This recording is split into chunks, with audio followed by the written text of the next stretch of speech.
Terre Haute Sports Center, 1130 The Fan.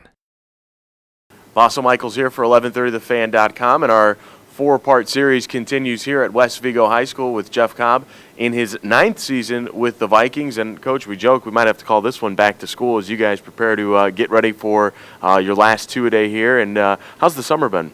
We've had a great summer. So, you come in and you don't really have you want to see what the summer brings. And, we had a lot of kids that put in a lot of time this summer. And, we're here about every day. So that's when you start gelling as a team is in the early summer.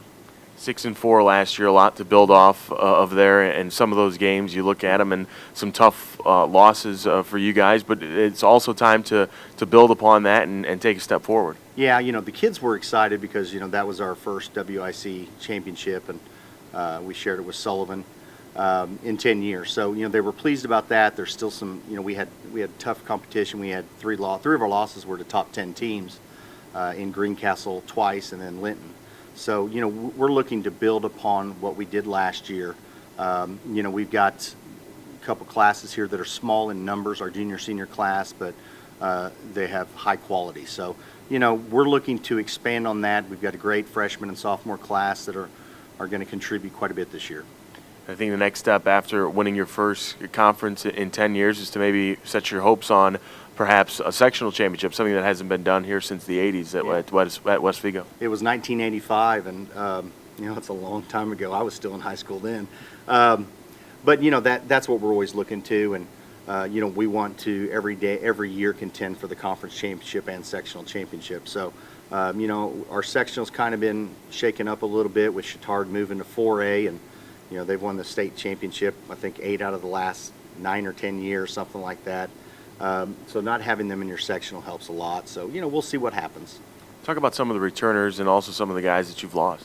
Well, I'll tell you what, we had a great group of kids, I think there were 12 seniors, that had played together all the way up through youth. And, a couple of those guys have gone on to college, and, Ethan Boatman and Chris Neidlinger, some of them are staying around here and, coaching youth teams and getting involved in college. So, it's a great group of kids that we lost. And coming back this year, we're going to be led by our offensive lineman, Sam McLean. Sam has started for 3 years.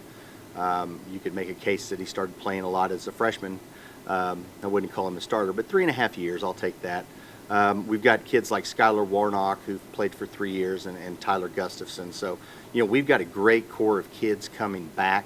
That are two-way players, that are warriors, that we're looking for a lot of leadership out of. And with those small numbers in those senior and junior classes, it always helps to have that experience and have those upperclassmen who are out there that have that experience to be out there and lead this team. Yeah, and that's what I've told them they've got to think of themselves as shepherds, and the freshmen and sophomores are their flock, and they've got to guide them where they need them to go, and nothing beats experience, and hopefully these guys are up to the task. They're not a whole lot of juniors and seniors. I think we've got a total of 15 between two classes. So, but we've got a large sophomore and freshman group, and that's if they do their job, we'll be fine. It may take a couple games, because nothing in practice can replicate what happens in a game. So, we're looking for our freshmen and sophomores to really, by week 3, be ready. Your team will get to see some of that game action coming up here with a scrimmage this week with North Vermilion. Mm-hmm. And, of course, you guys are no strangers to them. You guys just spent some time together last week. Yeah, we do. We have a pretty good relationship with the coaches at North Vermilion, going back to when Ernie Simpson was there. And one of my assistant coaches is assistant coach up there now, so Ben Blank. So, it's a great relationship that we have. We go through a rite of passage together during two-a-days with Dr. Winkle from Indiana State. And that's kind of a unique situation. Then we turn around and scrimmage against each other. Our goal is not to, I could care less what North Vermilion's doing. I want to focus on what we're doing. So, it's a great situation for us. It's a competition, but it's kind of more of a dress rehearsal, and we look at it that way. Getting a lot of kids reps, and coming back and watching the game film that Saturday, and then figuring out who our starters are going to be for our first game. That first game on the road, you guys got to take a nice long bus ride down to Evansville, take on Evansville Harrison. Yeah, what a way to start the school year. The trip down to Evansville Harrison's a long one, and it's a nice 2-hour bus ride. And you know, they present matchup. I like playing Harrison because they do present matchup problems because they're extremely athletic. You know, they had 3 kids off last year's team that were in the state track and field finals because I recognize their names. You know, so they're extremely fast and athletic, and it's a great test for us to see where we are speed-wise. And, you know, of course, then week 2 we turn around and play Greencastle, who was top 10 all year and beat us twice. You know, so, you know, our first 2 games are going to be some challenges, but it's a great non-conference schedule because it exposes us right away to where our strengths are and where our weaknesses are. And then mid-season right there about the 14th, I believe you guys get to take another trip, this time an hour east, and you guys get to go to Lucas Oil and participate in a great classic there. And that's something that our conference does, the Western Indiana Conference. Every 3 or 4 years we play. You know, we've played at the RCA Dome 2 or 3 times, and now we've played at Lucas Oil. This will be our 2nd time as a conference. So it's a great opportunity for the kids, something that they'll never forget.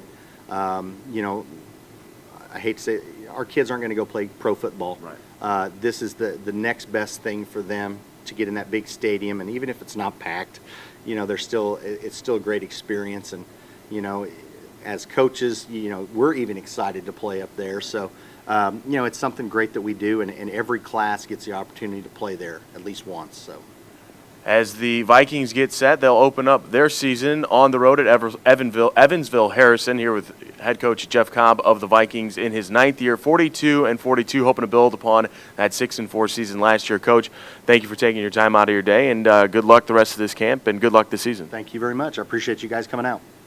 For 1130thefan.com, I'm Vassal Michaels. We'll talk to you again tomorrow when we travel to Northview High School.